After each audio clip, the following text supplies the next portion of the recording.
Hello everyone, welcome to a very special edition of Dayspring Discussions. I'm your host, Sean McGahee, and this is a show where we talk about movies, TV, sci-fi, fantasy, comic books, but today we're talking about one thing and one thing alone, and that is Star Wars. More specifically, Star Wars Celebration.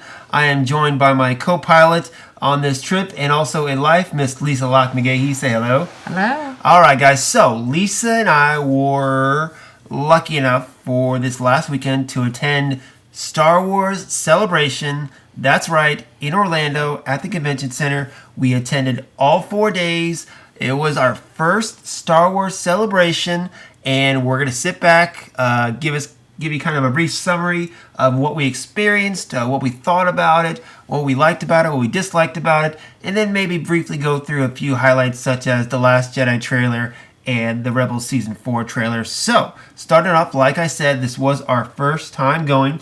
As a big Star Wars fan, my whole life, I was, it always surprised me that I never went to a celebration until now, especially since two of them have been in Indianapolis, which was right in my backyard growing up. So it was a little odd there, but we went, we did it, and I think safe to say we had a good time. So yeah, we had a great time. We can answer that question right off the bat. We both had a good time. We have every intention of going to more. Okay, yes, and so I think the theme of this, as I was walking around and stuff like that, it really is like that meme, shut up and take my money. Because everywhere you walk, you want to give people your money of all the stuff, of all the awesome Star Wars stuff that you see. Okay, so before we go day by day, let's get a brief overview. Lisa, I want you to tell me one good thing you really liked, and tell me one bad thing about Celebration. Good thing, go. Well, I'm going to start with the bad thing so I can end on a good note. We'll just get the bad out of the way. Fair enough. So basically, I think the biggest bad... I think you were going to say the same thing, so go ahead. Yeah, it was just, considering that this is not the first celebration that's taken place, the convention center was gigantic. And they have had it in Orlando before. And they've had it in Orlando before, right. They sell tickets ahead of time, so they have a vague idea of how many people are coming. They seemed to be completely unprepared for the crowds. And I just read today, too, of course, I came back home and I was trying to catch up and stuff like that. And it was, of course, it was a record, the most people ever at a celebration. Right, but I mean, 700,000. They had to have known how many they sold tickets. Yeah. So I don't understand why they weren't expecting it. I mean, the first day there, they only had one set of doors open into the convention center. So all the people were trying to get in through one set of doors that had like 8 security checkpoints. That's it. It literally took some people 4 hours just to get in the door. Mm-hmm. Mm-hmm. So every day it seemed to get a little bit better. And the second day they opened up 2 additional entrances.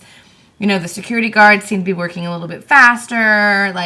It got a little bit better, but that was the biggest thing for me, was it just didn't seem like they knew what was coming. The lines were ridiculous, but they could have been better because, and even for the actual getting into where the what's that, the area where all the stuff is. The store? No, not the store, the whole big area. The showroom. The showroom.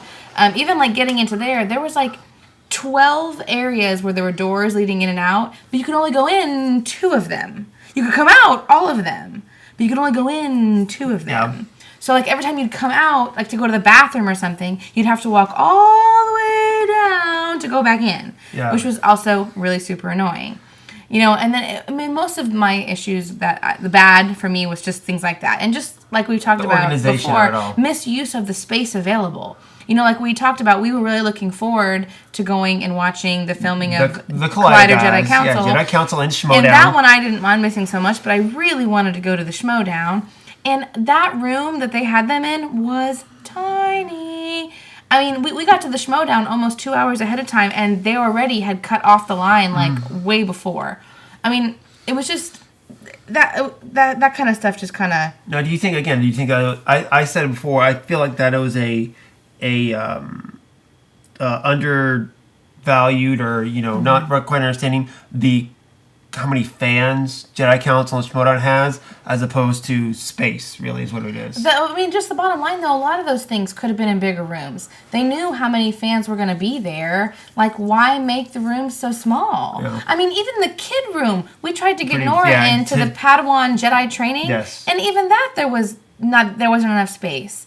You know, and it just seemed like there was a lot more of the convention center that could have been used that wasn't. So, I don't know. It just didn't make any sense to me. You know, people were paying a lot of money to be there and had come from long ways away. Yeah. And then to not even be able to do anything, it just didn't make any sense. But Okay. So, what was your one good thing? What was probably your favorite thing about it? my favorite thing was the Rebel panel. Uh-huh. I really enjoyed. I mean, just the panels in general. I guess I wish I had gotten to go to more. Yeah, exactly. Yeah. Because every panel that I went to, I really enjoyed, and I wish I had gotten to do some more. Yeah, I think. Well, I mean, so my bad thing is kind of with yours, where I felt it was disorganized, but I didn't feel like Celebration was disorganized. I felt it was the Orlando Convention Center, because outside the things that the convention people, the security were working, I felt were the things that were mishandled. Once you got inside, as far as directing people towards the lines and kind of keeping everything controlled in the showroom and the floor, I thought the Celebration volunteers did a fine job of that. It was just, I think it was the convention center underestimating how many people they were going to have and all at once, and it was just, I think that's really what the main thing was about it. So the problem was communication, Yeah. because obviously Lucas people knew how many people were coming. They sold freaking tickets. Quite possibly, yes. Could be communication, could be the key thing as well. But my big takeaway, my good thing, my favorite thing about this whole weekend, honestly, was meeting all the other Star Wars fans. I mean, we waited in line for so many hours this weekend, and you know what? We are surrounded by people who are there loving Star Wars as much as you are, and waiting in lines. I waited in line for the Last Jedi panel for, what did I wait in line for? Maybe 8 hours. The same thing for Rebels panel. We waited almost 9 hours, and we met so many people again from all over the world: Australia, Germany. Up north, the one guy was from Colorado. Yeah, I met people from Oregon. Yeah, exactly, people all were over. just from everywhere. And we were just chatting away. We were sharing our Star Wars theories, speculating, as Lisa loves to do, in line, just waiting. And it was just the camaraderie. I've got a couple new Facebook friends, and it's just, it was so great to be surrounded by people who are as enthusiastic and love this stuff as much as you are. And it's just, that was the best part. Of course, I love the panels too, and all the merchandise and all that stuff. But just being surrounded in an environment full of Star Wars fans, it was great. I love it, and that's my big takeaway from Celebration. Yeah, I mean, I really liked in the lines too, because I got to talk to a lot of people about the books. Because you don't read as many of the books as I do. And so it was really awesome in one of the lines, just having people ask me, well, what was your favorite books? Like, which ones have you liked? These are the ones that I really liked, and like being able to discuss like which were my favorites and their favorites. And well, I love that one guy we talked. We're sitting there talking about the books to him, and he's trying to put them on his list, and I feel bad for him. I think we gave him like a dozen books to go through. We were like, just read them all. Just basically read them all. Exactly, that was great. But yeah, I mean, it was overall just being surrounded by all the fandom was just amazing, and I just loved it. So, all right, so going through the days, kind of what it was like. Thursday morning, so as you might not have known, they let people sleep in the convention center overnight, which I guess went pretty well. I didn't think I heard anybody complain. I heard some complaints. Just the fact that people were you didn't get much sleep in there. You were sleeping on concrete. It seemed too much for me. But we knew they were going to open the doors about 5, start passing out the wristbands at 6. So we got there that first day at a little before 6. And the line was insane. Massive.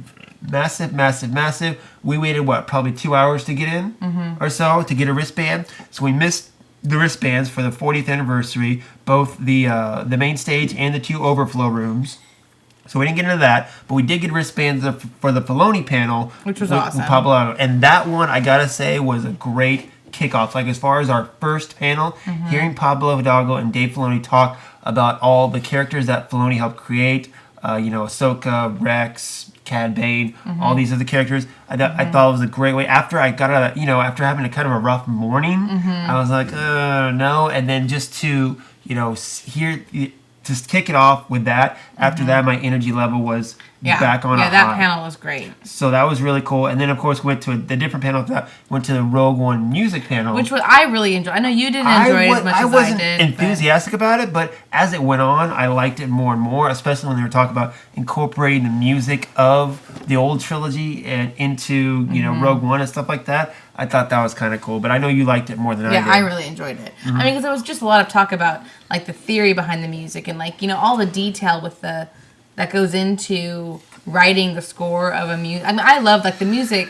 Whenever we get movies, like, I like to watch special features that are about the composers and the music and seeing how it's done. And it was really an interesting discussion. Because, again, I told you, too, I like, Rogue One's so new and the music is so new, too. I hadn't listened to the soundtrack that much. But after walking out of that panel, I was like, man, I really want to listen to Rogue One. I feel like I have a greater appreciation for that score now as well by Michael Giacchino, who's...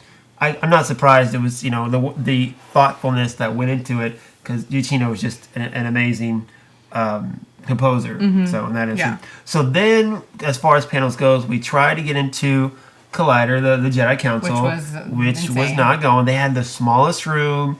That guys, if you're listening, which I know you're not, but if you are, get a bigger room. Anyone who's in charge of this, get a bigger room for these guys next year. They are, definitely going to bring the crowd. But it was kind of nice, though, because on the way out, we couldn't get in, so we started walking, and we ran into John Campea. That was one of 2 meetings that Lisa had. Yeah, I saw him again. I didn't get to see anybody. I thought I was going to see more guys from the Collider crew. Didn't get a chance. I just saw John Campea once. I saw John Campea twice. I didn't see anybody else. Yeah, exactly. And he was in a hurry, too, so we didn't have time to chat as well. So then we went into the Disney merchandising one, which I found interesting as well, too. I mean, they were just talking about a lot of the new Disney merchandise stuff that's coming out, like droids. Yeah, and then we got a special guest star. Ashley Eckstein showed up, who voices Ahsoka. Talk about her universe line that she does as well. So Lisa kind of flipped out about that when she saw her come aboard. So that was cool. But yeah, so that was Thursday. It was a long day, definitely. But I always like to say that was the learning day. We learned a lot about how the weekend was going to go, how we need to organize, stuff like that, to go from there. But after the kind of fiasco as far as lines at the beginning of Thursday, Friday you weren't as... we were going to bring Nora. We were going to bring our daughter, who's 4 years old. Obviously, we can't bring her in to wait in line at 3 o'clock in the morning. So I decided that because Sean wanted to try to get into the Last Jedi panel. So we thought, okay...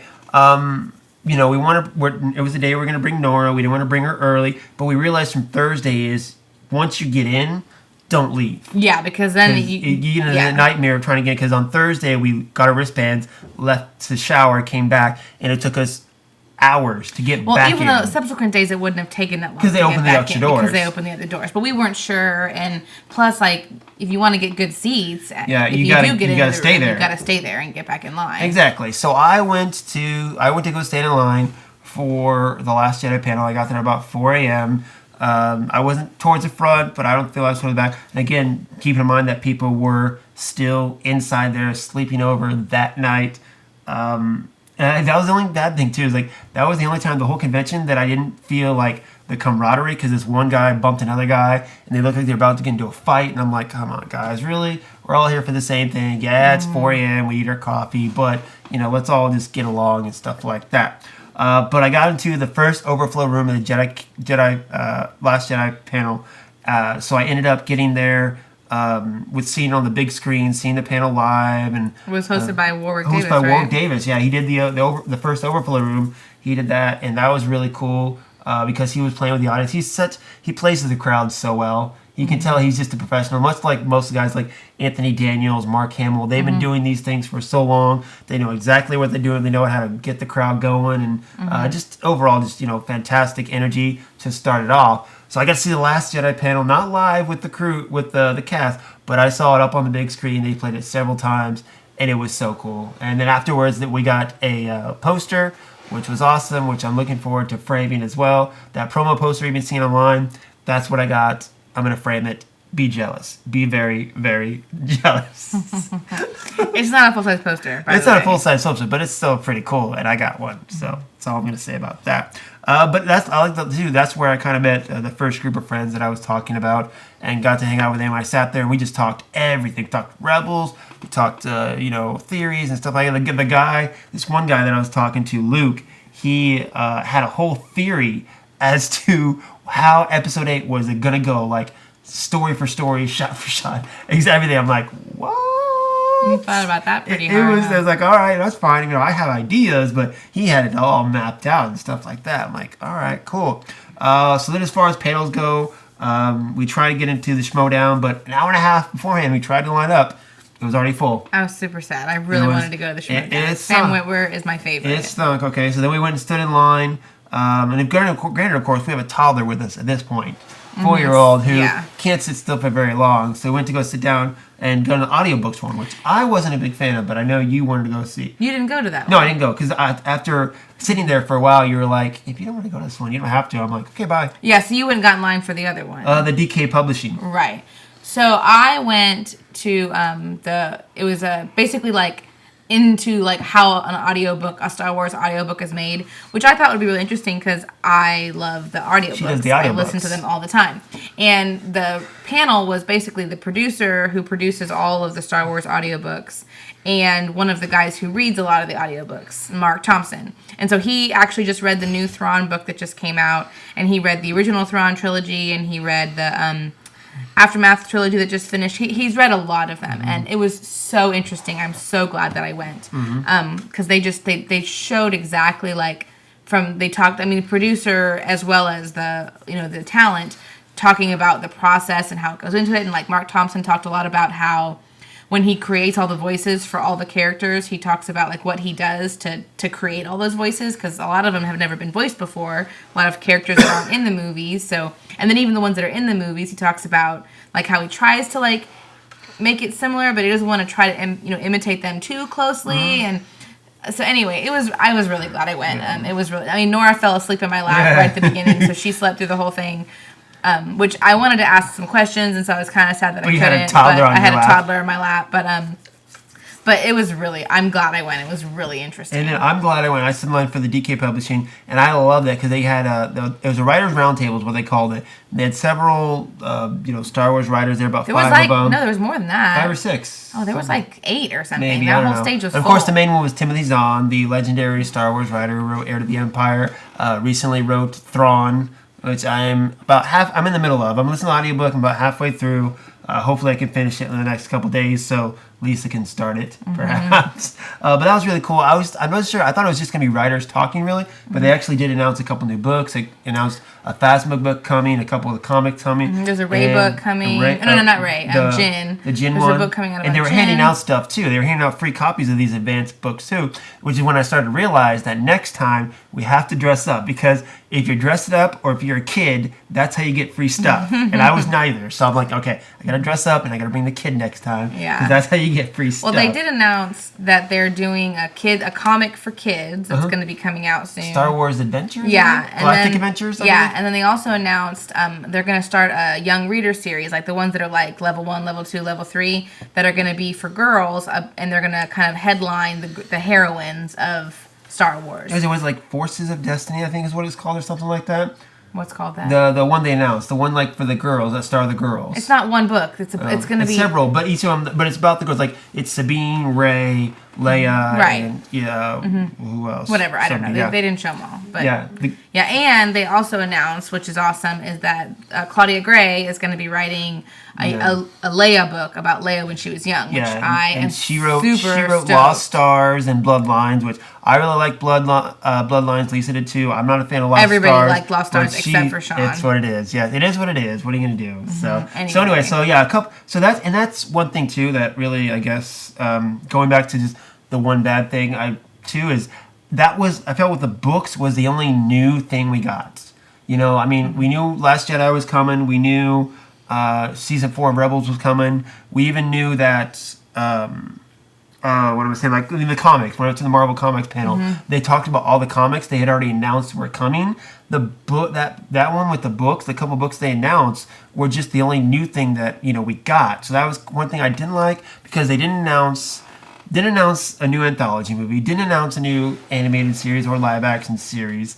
So with that, that's probably another thing I was disappointed with it. Now, I have a feeling they're probably going to announce that stuff at like D23 or Comic Con, and it's going to piss me off. But in any event, it was still great to be there. Had a great time with that. So before I get off on Friday, I just want to talk briefly about the Last Jedi trailer. I got a couple notes, just a couple good shots here. You, of course, have seen the Last Jedi trailer at this point, guys. So we start off with Rey heavy breathing on the island. We see a lot of shots of the island, so it lets you know I think Rey is going to spend a lot of time training. I feel like Luke got a little gypped though because he had to do it in a swamp. Rey gets a nice, pretty island to do her training.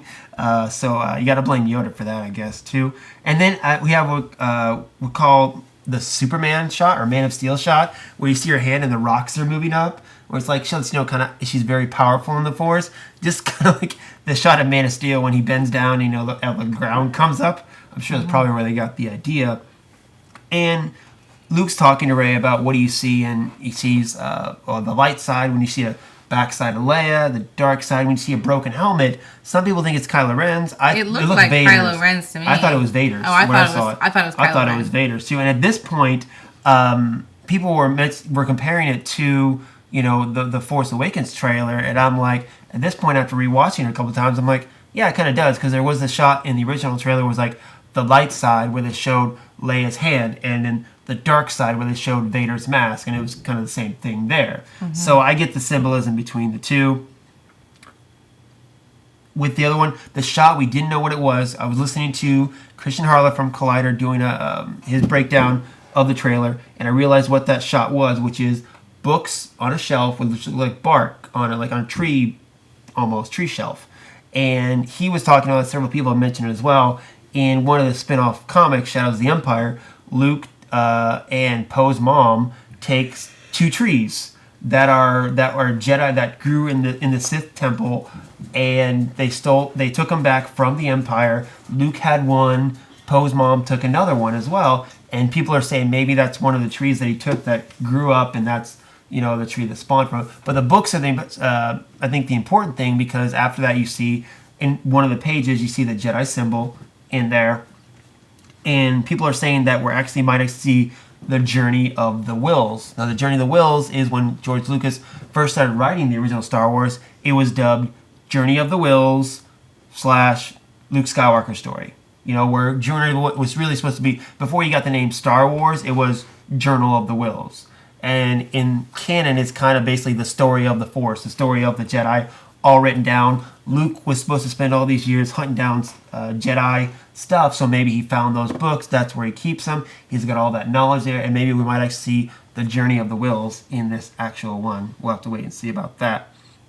And when Rey's going through and talking about the Force, you hear Luke in the background where she's talking about the light side and the dark side, and Luke, you can hear him, he says, "It's so much bigger," which Rian Johnson kind of expanded upon in this film. We're going to get a much bigger meaning of the Force, what it's all about, the balance, stuff like that. Going to another shot, we see the walkers. Rian Johnson recently announced what that planet was, and kind of it's like a mining planet. I forget the name of it, but you see the walkers and the planes, and we'll get the red stuff. We'll get all that in context, I'm sure, too. Remember, this is just a teaser trailer. This is all just to whet our appetites for everything. Another shot, we see Finn. Looks like, I think that's at the beginning of the movie when he's still healing from his fight with Kylo Ren. He's in this healing tube, much like Luke was at the beginning of Empire. And then you see this attack on the Resistance base. You see BB-8 and Poe. You see his X-Wing getting destroyed. Later on, you see Kylo Ren and some stormtroopers coming through. So I think and people are saying it's much like Empire, the Battle of Hoth at the beginning. You're getting a battle at the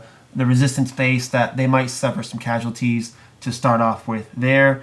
Shot of Rey running, looks like she's running towards a battle or something like that. And then you get your first shot of Kylo Ren in the film, where he doesn't have his helmet on, because he really doesn't have his helmet. He dropped it at the end of Force Awakens. You do see him with the lightsaber, though, which he lost at the end of Force Awakens. So whether he still has it or he built a new one, not quite sure, but it's got the crossbar on it. And I was talking with one of our buddies. We met Jeff. We were standing in line, I think it was for the Marvel Comics one. We were standing in line with, and Kylo has that scar now, right there. And we're like, I was comparing. I was like, he has a scar just like Anakin does now.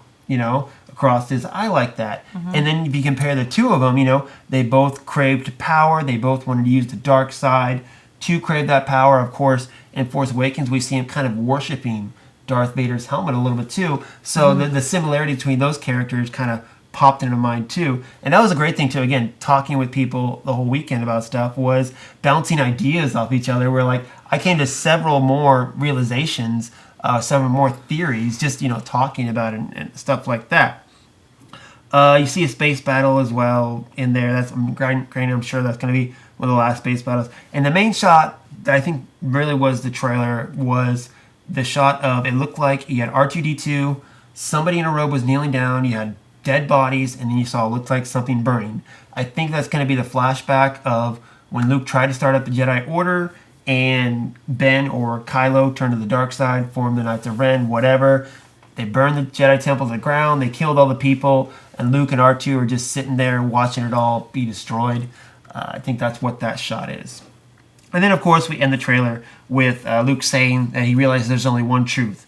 Time for the Jedi to end, which was kind of a gut punch, I think. I mean, how did you feel about that last line? I just don't, you know how I am, especially with teasers. I mean, the stuff in this, number one, stuff from teasers doesn't always even end up in the movie. Yeah, it's true. And it's all in the wrong order, and it's intended just to reel you in. Like, I feel like we spend so much time speculating based on teasers, and then none of it ends up being even remotely what we thought. I mean, I think that when I first saw that bit at the very end, I thought that probably took place at the beginning of the movie. That was it looked to me like, I was thinking it probably happened at the beginning. Yeah, I think, maybe. And then I don't know what happened. Maybe given Luke's experience, he, is kind of down on the idea of restarting the Jedi Order because he sees how much trouble it's caused throughout history. So maybe it takes Rey, him training Rey to, get him back on track or something like that. I don't know. Or maybe the Jedi itself is done, and it doesn't mean you can't still use the Force. Yeah, of course. Maybe it's something different now. Yeah, just like how we know there are dark side users like the Knights of Ren who don't call themselves Sith. They call themselves the Knights of Ren. There could be people who use the light side who are not Jedi, Yeah. So, all right, so that was Friday, guys. So moving on to Saturday morning, Lisa and I got up early, got there at 3 a.m. Now, granted, this time, people were not allowed to sleep overnight in the convention center. So we got there at 3 a.m., and we were actually towards the front of the line, which was pretty amazing. I was still pretty amazed how ahead we were when we got there at 3 a.m. There are people, of course, that slept over just outside the doors of the convention center. Not many, though. Not a lot, but you still did people with the sleeping bags and stuff like that. So we got in. We got very close to the front of the line for Rebels, and that was awesome. We had to wait, 8 hours in line, but again, we had It wasn't bad, though. Yeah, we had a bunch of people to talk to. And That's when we got to meet so many people, and we ended up saving each other's seats and sitting together and geeking out, and it was the community was so great. That was the best part of it all. So we saw Rebels, we saw Dave Filoni come out and with the cast, and before they showed the trailer for season 4, he announced it is indeed going to be the last season of Rebels, which we all kind of we knew about it. And then the trailer itself set that up too. He announced it first, and then he showed the trailer, which was fine. And then those of us there, after they turned off the live feed for the people at home, the people watching, we got to see the first episode of season 4 of Rebels, which was great. Very nice way, very cool. I'm very glad we got in the room for that. We were super excited about that. That was really it was cool. awesome. Now, that was probably not the highlight of Not the panel for me. he said, because what Dave Filoni did was he was wearing the shirt. Do I get to talk at all on this? Like, you're literally just, talking forever. Can't I tell the story of the most exciting moment for me? Fine, go. So, anyway. I'll just be drinking my beer. So, starting back at the previous Filoni panel. So, as everyone you probably don't know, but Ahsoka is, my very favorite thing. And he's Dave Filoni is like she's his character. His baby. Yeah. So, starting way back in the Clone Wars and all that. So he was talking about how after, Rebels Season 3 finale, and then the hashtag Ahsoka Lives started trending. And so he was jokingly in the first panel, the one on Thursday, talking about how somebody made him a shirt that was Ahsoka Lives with a question Pablo mark. Hidalgo was wearing it, I think, wasn't he? No, he wasn't. Was it him or Dave? Neither one was wearing it on Thursday. One of them was wearing it on Thursday.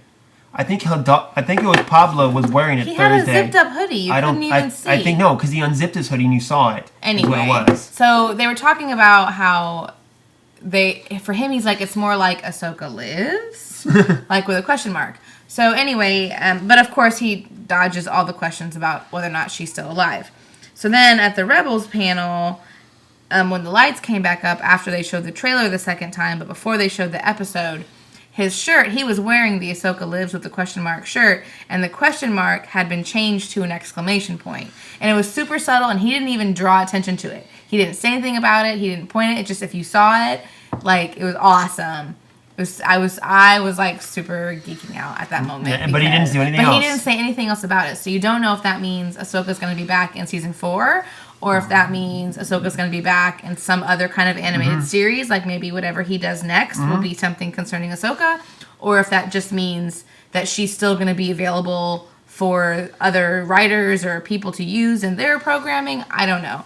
I mean, I like to think it's going to be something with him just because it's his character, but... So do you think wish fulfillment here, because, again, when I was in the Marvel Comics panel later on, the writers were asking what people want, and the number one thing was Ahsoka comment.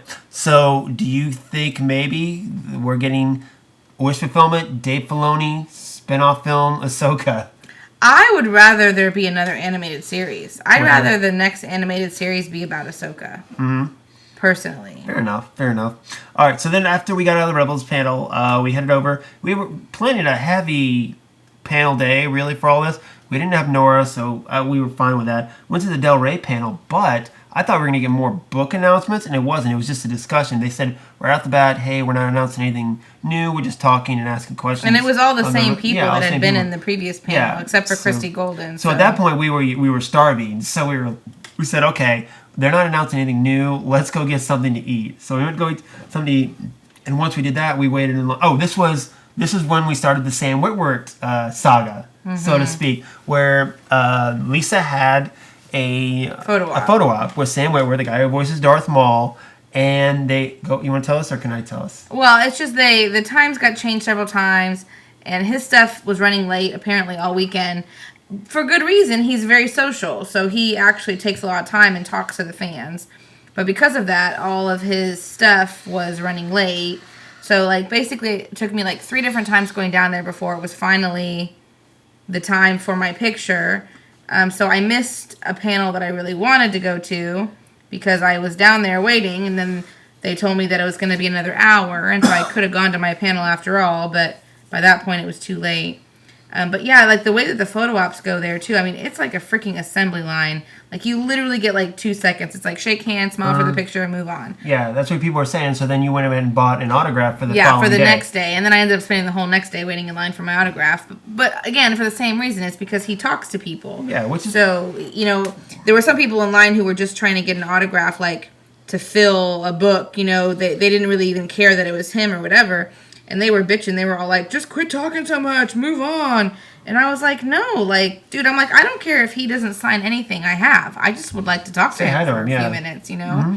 And you told the story about how I met him years ago and how he did a video for me. Because you told him that I thought he was sexy. I still have that video actually on my phone. And then what'd he say? So I told him, I was like, so you won't remember this. I was like, when my husband met you 6 years ago at a Comic-Con, and he told you that his wife thought you were sexy. And he was like, and that's you? And I was like, yeah, that's me. and he was like, and you guys are still married and everything's cool? And I was like, yeah, everything's fine. But okay. Anyway. So now that you've met him, okay, you got his autograph and everything, I think I'd safe to say that he's securely on your 5 celebrities for ever. He's so cute.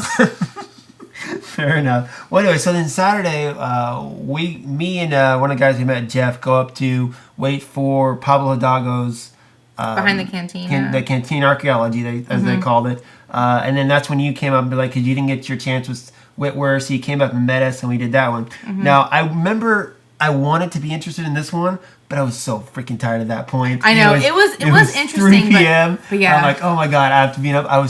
But right afterwards, I went and I splashed some water in my face, got a little caffeine, and I had my second wind on that one, which went to the Marvel panel. And again, I was excited to hear new stuff about it, but they didn't give us anything new. They just announced the only thing new we kind of got was the Phasma comic they're going to do, but they had announced that the day before, the DK Publishing one, so really it wasn't new. It did get me super excited for the new Vader comic they're doing. With this, it takes place immediately after Revenge of the Sith. Like, I'm talking like Vader gets out of the chair, he's fresh from, the suit, and he says, "No!" And they literally showed the panel of him, screaming and what happens next. Going to talk about how he's going to take all that anger and go kill some Jedi, how he's going to get his red lightsaber. So I'm super excited for that panel to come out. So overall, wasn't too bad. They just elaborated more on what they had, which was fun. And I think that was the last panel we did for the day, I believe. Because then we walked around a little bit. Yeah. And yeah, because you were still waiting for your... Yeah, because you were still waiting for your Sam Weaver photo op, which never came. I did. Oh no, it was 6. It was at like 6 o'clock. Yeah, or something, it was like right. Yeah, for the and end I of was the day. waiting for you, and the convention was closed at 7. We left there at like 6:30. Yeah. Or so. And that's another thing too, guys. I plan to do like a daily summary of everything. Well, plus the internet there sucked. The internet at our hotel sucked, but by the time we got up early. By the time we got out of there, it was like around 7 almost every day. We went back to the hotel, we ate, and by the time we came back to the hotel after eating, we were so exhausted. We were in bed by 10 p.m. every day. Well, and we got up so early. Exactly. Most of the day. We were just so exhausting, but it was such a blast with that. All right, so moving on to Sunday, last day of the convention. We didn't get up early. There was the closing ceremonies. We could have gotten wristbands for, but we didn't. We had Nora with us again this day. So Lisa got her autograph with Sam Witwer, and I took Nora to the Evolution of the Lightsaber ESPN Presents panel where Ray Park himself was. I got to fist bump him actually because we were sitting second row on that. Nora was a little fidgety. She was getting on my nerves a little bit because they actually showed the documentary too. It was like a half-hour documentary, and I was hoping they'd show enough lightsaber battles to keep Nora interested, but she was fussing. She's 4 years old. I really can't say I blame her. But I try to keep her calm as much as I can. But that was cool. They showed the actual documentary, which is really cool. And then they gave away a couple free posters, which I didn't find the Easter egg under my chair, so I didn't do it. There was one. There's like, okay, the Easter egg's under your chair, guys. Whoever has it. And I look under my chair, and I look under Nora's chair, and I see something dangling, and I just rip it off, and it's the tag for the chair. I'm like, oh, this is not the Easter egg. Oh, sorry. But that was kind of cool. It was interesting. They talked about how... the Jedi form style of lightsabers from Kato, which is a Japanese form of sword fighting. They showed about the 2015 Kato Championships as well and all this stuff. So it was an interesting documentary. I really enjoyed that. And by that point, at least Nora and I came back on the show floor. And Sunday was the day where I held off all weekend getting stuff, like buying stuff, because I walked the show floor. Just as an FYI, I never went and tried to go to the big ones like Hasbro, Pop, the Disney parks. Those lines were long, they were huge, and I was not going to deal with that. I stood in line enough. I said, look, any of this stuff I can buy online in a couple months probably, or find on eBay or whatever. So I never did those lines. I went to the dealers, found a couple good deals on some stuff, got us a couple things for Nora. And by that point, it was kind of closing down because we decided we probably weren't going to go to the closing ceremonies or even try to watch it. So I was like, all right, time for the Celebration store. Now, all weekend, the Celebration store had a 2 to 3 hour line. We never went. I'm like, all right, well, there's stuff there we wanted. She wanted the Ahsoka pin, which you had to spend $150 at the store to do. And it was the only place you could get the Ahsoka pin. The only place you can get the collectible pin. So I'm like, all right, I'll do it. So I got in line, and 8 people after me, it was a little after 3 o'clock, they closed the line because they knew that by the time we got through the line, it was going to be 5 o'clock, which means it was all going to be over. I got in there probably about 20 minutes before 5, and I was literally, my phone was dying too, which is the horrible part. So I was just grabbing everything. I grabbed everything I could they could think of, and got in line. And as I was waiting to check out, I was sending Lisa pictures and stuff like, do you like this? Do you like this? And she was telling me yes, no, stuff like that. I get all the way in front of the line, and guess what? The Ahsoka pen sold out the day before. So it was kind of disappointing, to say the least. I was quite irritated. It was quite irritating, but, luckily... Well, we learned our lesson. Next time we go, we're going to this store the very first day, Well, we got some really cool stuff. Like, I'm drinking out of this pint glass. They had a four set pint glass of all, like, the pubs or whatever they show in the saga. So this is the Outlanders Gambling Club on Coruscant, where Obi-Wan and Anakin went into in Episode 2. And it says Star Wars Celebration 2017. It's really cool. Found a lot of cool things on that. So I'm glad I stood in line. Again, I met a couple cool people online. And that's, again, all comes back to that. See, the people, talking to them, loving Star Wars as much as we do. It's just awesome in that instance. So we got a line, and it was time to go. After that, celebration was over. But overall, I had a blast. So, now, we were talking about Nora, bringing her next time. They're not having a celebration next year. They're going to have it 2 years from now. I think she's going to be older, hopefully have a little more patience. Mm-hmm. I'd like to bring her again just to, keep the tradition, but... Mm-hmm. She had so much fun walking through the show floor, taking a picture with all the people in cosplay. Like, every Stormtrooper we saw, she wanted to take a picture with them. Mm-hmm. And, she was so excited to meet Darth Vader. And then at one point we saw Darth Maul, and I couldn't find my phone, and Sean had it, and so we finally found him. And then she was, so sad because we hadn't gotten a picture with Darth Maul, and we had to, hunt for him again. And she just... She loved all the cosplay. She loved it. She met all the characters. Much like when we took her to Disneyland a couple days beforehand. She loved Disney World, She loved meeting all the characters. And I think that was about, as long as we appeased her with that, it kept her quite happy throughout most of it. Plus the fact that we bought her a bunch of crap, too. Yeah, she really wanted the BB-8 that you control with the little wrist thing. But Daddy said no. Well, I knew we were going to spend enough money that weekend anyway. She really wanted it, though. That was one time I did not say, shut up and take my money. I was like, nope, you've got enough of my money in that instance. So, overall, we loved it. First celebration. It was a learning curve. That's really what this came down to is Thursday and this whole weekend in general, we know what to expect. And really, I was talking to one guy online. It was his 6th celebration. He was saying how... Every year, it's more and more people. Every year, it just keeps building and building, especially now they're owned by Disney, and we're getting more Star Wars content than we ever have. We got a Star Wars movie every year, and there's so many books, comics, video games. If whatever medium you have, whether you play games or read books or read comics, you have Star Wars in your medium, so there's something for everyone, which, of course, creates more fans. So next year, or 2 years from now, there's going to be even more people there, whether they hold it in Orlando or Anaheim or wherever. I'm expecting even more people next year, next celebration, and that is. But it was a great learning experience. We learned a lot. You said your favorite panel was Rebels, right? Okay, so I totally forgot when we were going on Saturday just to talk about a little bit the Rebels trailer, just to go over briefly. Good time. I thought it really set up. It really I'm glad they announced again, like they said that. It was the final season before the trailer because that's really what I got from it. And really, the first part of it, Hera was narrating, and she said, "This is a story about a boy who was lost, it's kind of like and a girl recap. who was broken." Mm-hmm. And then that was it. And then they said they fought alongside a survivor, a veteran, a fallen knight.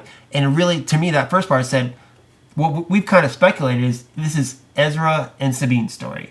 I mean, Ezra, of course, is the main character, but especially this last season, season 3, it's also Sabine's story along with it, too. Well, it's so much more now. I mean, even just from the episode that we saw, that episode is about Mandalore. It's about Sabine. Yeah, definitely. And then with this, of course, Hera narrating, I led them into a battle against an evil so terrible, which makes me lead to believe that Thrawn is still going to be the main villain for season 4. Yeah, they showed him. I think he's still going to be the main villain, the main person who's hunting him down and stuff like that. And of course, he said, "I never imagined it would end like this," which again signifies this is the last season. And something's This is the last season, of course. And then they show a bunch of shots. You got a picture of Sabine and Ezra riding a giant wolf, which I heard Dave Filoni had wanted to put a giant wolf in there for a while, so they got that. You got the Ghost arriving on Yavin 4. You got Hot Callus. with Hot Cow. I was going to mention Hot Callus, of course. He's got a little scrubby thing going on with it there. And of course, I saw Lisa yesterday. I was looking at IMDb. I never even thought of that David Oyelowo was the guy who voiced him. I never thought in these 3 seasons. The guy who played Martin Luther King in Selma and was a Queen of Kauai or whatever that movie was. He's been in lots of stuff. Great actor. I never knew his voice. So that gave you a whole new perspective on that, which is pretty cool. You see Hera and Kanan do the little head thing. Even in the season 4 episode, not to spoil anything, you got more of a sense that it was. Yeah, there was some tension. Yeah, exactly. So they'd never actually said it before, but every once in a while you get that sense that they are a couple, or maybe they want to be more of the couple, or they want to be a couple. I don't know. You saw Saw Gerrera, which they said hinted that he was coming back. You're going to see the fallout between him and Mon Mothma and why he leaves the rebellion. The shot of Hera going light speed through that base. That was so cool. That was pretty cool as well. You saw they announced too, they had Warwick Davis come out in the panel that he was going to be playing a legend character. They're bringing in Ruka, I think is his name. I forget exactly how you pronounce it. Rook is what they called it. Rook? Okay, there you go. In the Legends, in the Heir of the Empire, he was Thrawn's bodyguard, and they showed a few clips of him on the trailer as well, so we'll be getting that too. But the main thing too as well is the U-Wing. I swear we saw Cassian's U-Wing, or just a U-Wing in general. I don't know. Because remember, Cassian from Rogue One, he grew up with the rebellion. He's been fighting this fight his whole life, and we're not that far away from Rogue One, so it would make sense. Maybe we might get a Cassian appearance. Maybe even at this point, maybe in a K2SO appearance. We'd like to see him and Chopper. I'd love to see him and Chopper interact, especially with AP5. AP5, exactly. That would be super cool as well. And then towards the end there, you get a shot of some X-Wings. So they kind of tease that. And then you get Kanan doing a voiceover at the end there, talking to Ezra. He said, "We are the balance, Ezra. We're meant to be Jedi so that we could be here now when Lothal needs us the most." Again, just great overall arc for Ezra's story and Kanan's story. And then the trailer ends with the shot of Hera, who began the voiceover of the trailer as well, which makes me think if anyone's going to make it out of this series alive, it'll be Hera. And of course, we know Chopper makes it at least to the Battle of Scarif too. Well, we know that Hera makes it out because she's in Rogue One. She's mentioned in Rogue One. Her and Chopper are mentioned in Rogue One. Chopper's in Rogue One, and Hera's mentioned, and the Ghost is in Rogue One. Exactly. So we do see that, and it's just it's a little sad. Like the girl who voices Sabine, I know that she was getting a little teary eyed there towards the end. But you know what? All the voice acting in this, they're phenomenal. And Dave Filoni loves to use old people that he's worked with before. It's the end for him with Rebels, but it's definitely, I don't think it's the end for them in the Star Wars universe. And they're also talented. They're gonna have no problem, getting more work. No doubt in my mind that we have not seen the last of these people after Rebels ends with this series. Just as a side note, though, I read too, people are speculating that we're going to end Rebels with the Battle of Scarif. Dave Filoni said no. Not at least in this point. Maybe at some point you could see it from the perspective of the Ghost, and he said we still don't know who's actually piloting the Ghost in the Battle of Scarif too. But we're not going to see it in Season 4 Rebels. So there's that. That puts that rumor to rest. So, and that's it, guys. That is going to be our Star Wars Celebration recap. For those of you who are live streaming at home, hope you guys you obviously didn't enjoy as much as we did, but hopefully you were getting excited as much as we were. Being there was super awesome. It's definitely a great experience. And honestly, we can't wait for next time. I know. What are we going to do if it's in London next time? We're going to fly to London? I already said next time will be our 10-year anniversary, wedding anniversary. So we can go. It'll be... So we can actually justify spending a crap load of money. And Nora will be in kindergarten, which means no more $10,000 a year to daycare. Yes, we get to save money on daycare there. Yes. All right. Well, also, I want to give a big shout out, hopefully, to our new listeners. Yes, we were recruiting people to listen to this show as we were standing in line, too. Hopefully, the new friends that we made are listening. And we just want to say, hey, guys. Hey, Jeff. Hey, Luke. Hey, Brandon. Will. Whoever's listening, thanks for listening. And hope you guys continue to do so after this. And let us know what you got. What was your experience at a celebration if you went? What was your favorite thing? What was your least favorite thing? Do you feel like we do? Or did you have a totally different experience? Let us know how much money you spent on autographs or whatever, And that's going to be it, guys. We'll be back next week with a regular show and lots of stuff to talk about, since it's going to be almost 2 weeks after our last show. We may just have to not talk about something. I may have to do a bit of editing on that. We'll wait and see about that, guys. All right, guys. Hit us up, dayspringdiscussions@gmail.com. Hit the Facebook group, the Twitter. Find me personally at Slim, SLYM, Dayspring12 on Twitter and Instagram. And that's it, guys. So, until next time, may the Force be with us all.